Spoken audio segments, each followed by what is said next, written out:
If nothing else, heavy duty has at least caused bodybuilders to start thinking.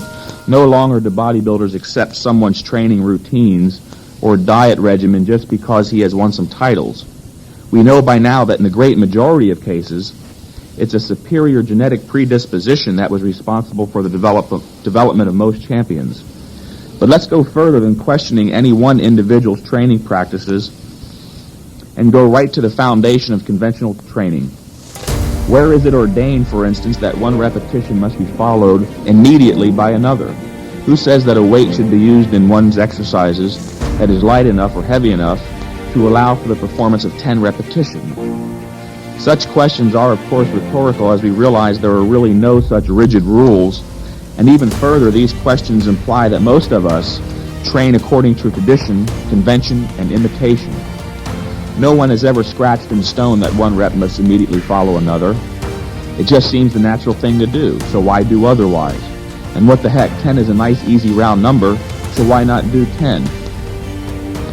It is a well-known point at this time that intensity of effort is the single most important factor influencing the rate of skeletal muscle growth.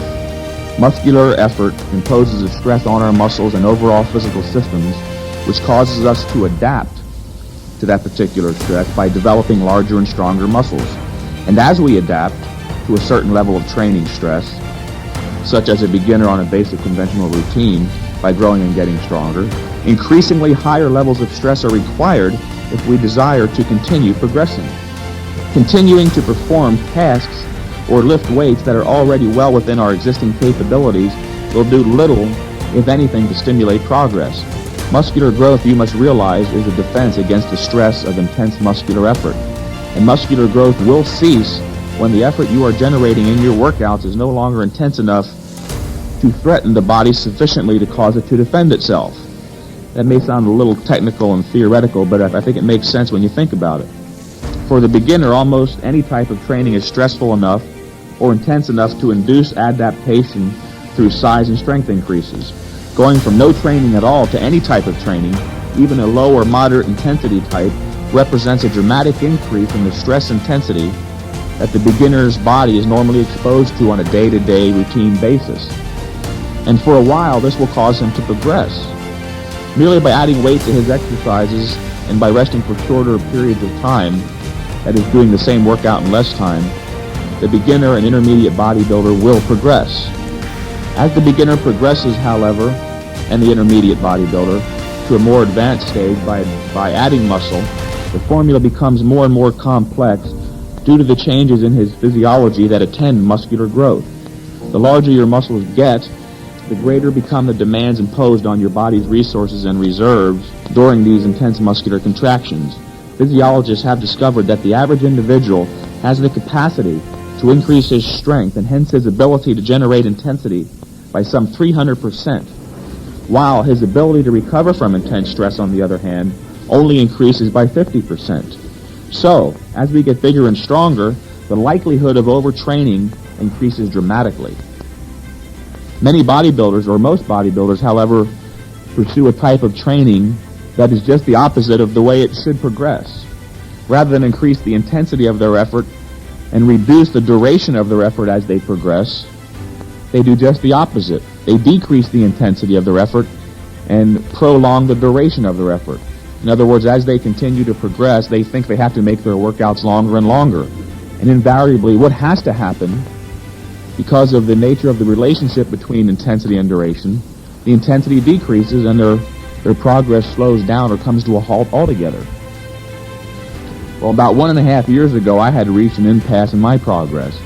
Though I was training in my usual fashion, that is very heavy with all-out effort each and every set, I couldn't seem to add much in the way of additional mass. Discussing this thoroughly with a stress physiologist, I discovered that my body had adapted to a certain level of intensity and to certain methods, namely pre-exhaustion and forced rep training. The problem was that now I was so strong and my ability and willingness to generate maximum effort so dramatically increased that each rep of a normal 6-repetition set was severe enough that the oxygen debt and lactic acid buildup was immediate from the first rep and prevented a maximum all-out effort at the end. What I needed was a method that provided for intense maximal contractions while slowing the buildup of metabolites and the onset of oxygen debt, which prevent ultra-intense effort. The method that fulfilled these requirements was rest-pause training. With rest-pause training, I warm up a given area thoroughly first by doing a couple of sets with a lighter weight leading up to the heavy weight, then select the weight for the first repetition of the set that is a maximum for a single attempt. Of course, this ensures maximum intensity of effort. After performing that first all-out rep, I put the weight down and rest for a maximum of 10 seconds to allow for the oxygen debt to right itself and to allow the waste products to exit the muscle. This will allow my second repetition with the same weight to be another all-out maximum intensity rep. You will need a partner for rest-pause training, obviously, as you may not be quite able to do a complete second rep without his assistance. And be sure that such assistance is just enough so you are barely able to complete that second rep. After the second rep, put the weight down again and rest for 10 seconds. By this time, however, the weight should be reduced by probably 20% so you can do at least one full rep by yourself. After 10 seconds rest, pick up the reduced weight and perform another deliberate controlled rep. Rest again before the fourth rep, maybe up to 15 seconds now as you'll be very fatigued, and do the fourth rep with your partner's assistance. I wouldn't try to do more than 4 or 5 reps at the very most in rest-pause fashion, as it is very, very intense and demanding. So demanding that you really can't appreciate it until you try it. You must realize that with rest-pause training, every single rep of the set is an all-out maximum effort, not just the final rep as is the case with conventional methods. This is what makes it so different and so productive. The intensity has taken a quantum leap upwards. I would also recommend no more than 1 set per exercise in rest-pause fashion for the same reason. Remember, I can't stress it enough, the higher the intensity, the greater the likelihood of overtraining. Remember that once you induce muscular growth stimulation through hard training, you must allow that growth to take place. If you're constantly overtraining and not giving yourself enough time between workouts to recover, how can you expect to grow? Remember, you've got to recover first.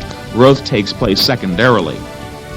I would also suggest that you do not do more than a total of 3 sets per body part. You can also incorporate rest-pause into your normal heavy-duty routine.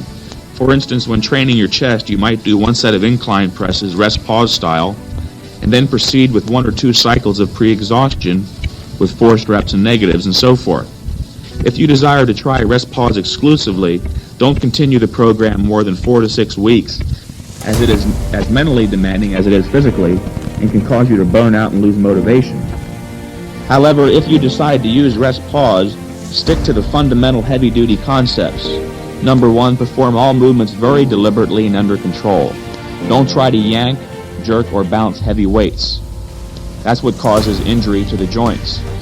Lifting heavy weights does not cause injury. It is when you try to bounce, jerk, and thrust the heavy weights by using the force of momentum that you injure the connective tissue. Number 2, always emphasize the negative or the lowering of the weight. There are those exercise physiologists who believe that the great majority of the benefit to be derived from weight training is had from the negative aspect of the rep, that is lowering the weight. Number 3, keep your sets low. Never do more than 5 sets per body part. As you continue to progress, I suppose it's somewhat natural to want to add more and more to your workout because your enthusiasm is growing and your energy is burgeoning. However, perhaps the most important exercise you can perform is the exercise of restraint. Restraining that tendency to always want to do more. Remember, your body has to recover, and when you do too many high-intensity sets, you're not going to give your body enough time to recover between workouts. Number 4, never train more than 4 days a week, and in some cases, even 4 days out of every 7 days is too much training. What should guide you is how much progress you're making. If you don't realize immediate progress from heavy-duty training or rest-pause training, then you're probably not giving yourself sufficient time to recover. The intensity of effort involved with heavy-duty training is more than sufficient to induce growth stimulation. So if in fact you aren't realizing such progress, then you're not giving yourself enough time to recover between workouts and grow as well. Maybe training 4 days out of every 9 or 10 days would be better. Again, these things aren't preordained. They're not scratched in stone. No one ever said you had to set up your training routine according to a rigid 7-day-a-week schedule. Maybe 4 days out of every 10 days would be best. If the intensity is sufficient, then the only other factor that can be blamed for your not realizing more progress is not sufficient time to recover between workouts.